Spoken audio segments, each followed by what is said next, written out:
नमस्कार, मैं हूं साक्षी और स्वागत है आपका न्यूज़ आनिया में। वक्फ बोर्ड को लेकर बवाल आपने भारत की सड़क से लेकर संसद तक सुना होगा।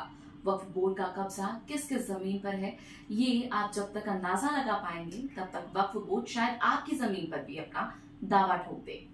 आपने सुना होगा कि तमिल के एक पूरे गांव पर वक्फ बोर्ड ने अपना अड़वा ठोक दिया है। फिर सुनने में आया कि अंबानी के एंटेना पर भी वक्फ बोर्ड ने अपना दावा ठोक दिया। अब आप सोच रहे होंगे कि ऐसा कैसे हो सकता है। वक्फ बोर्ड किसी भी जमीन को अपनी बता दे तो आपको बता दें कि ऐसा करते हुए वक्फ के पास आज 8 लाख हेक्टेयर से ज्यादा जमीन हो गई है, जो कि भारतीय रेलवे और इंडियन डिफेंस के बाद सबसे ज्यादा जमीन रखने वाली संस्था है। एक बार तो हुआ ये कि तमिलनाडु के एक गांव के एक किसान ने अपनी जमीन गिरवी रखकर बैंक से लोन लेने गया, तो बैंक ने उसे ये कहकर लोन देने से मना कर दिया कि ये जमीन तो वक्फ की है।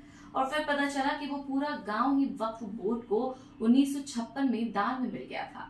यहाँ तक कि तमिलनाडु के एक 1300 वर्ष पुराने मंदिर पर भी वक्फ ने अपना दावा कर दिया। अब यदि वक्फ ने अपनी जमीन पर अपना दावा ठोक दिया है तो सेक्शन 85 यानी सेक्शन 85 के तहत आप सिविल कोर्ट भी नहीं जा सकते, और यदि कोई ऑब्जेक्शन है तो सेक्शन 40 के तहत आपको वक्फ बोर्ड से ही उसकी शिकायत करनी पड़ेगी, जिसके लिए वक्फ की ही बनाई हुई एक कमेटी आपका केस सुनेगी।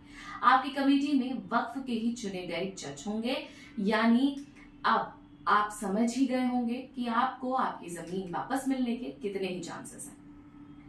चलो, अब वक्फ की इस मनमानी से परेशान होकर इसके काउंटर में हिंदुओं ने सनातन धर्म बोध बनाने की मांग की है, जिसमें देवकी नंदन, धीरेन्द्र शास्त्री जैसे काफी संतों ने सम्मिलित होकर कुछ शर्तें रखी हैं, जो कि हैं सनातन बोर्ड का गठन, कृष्ण जन्मभूमि की मुक्ति, मंदिर के प्रसादों में मिलावट पर सख्त कानून।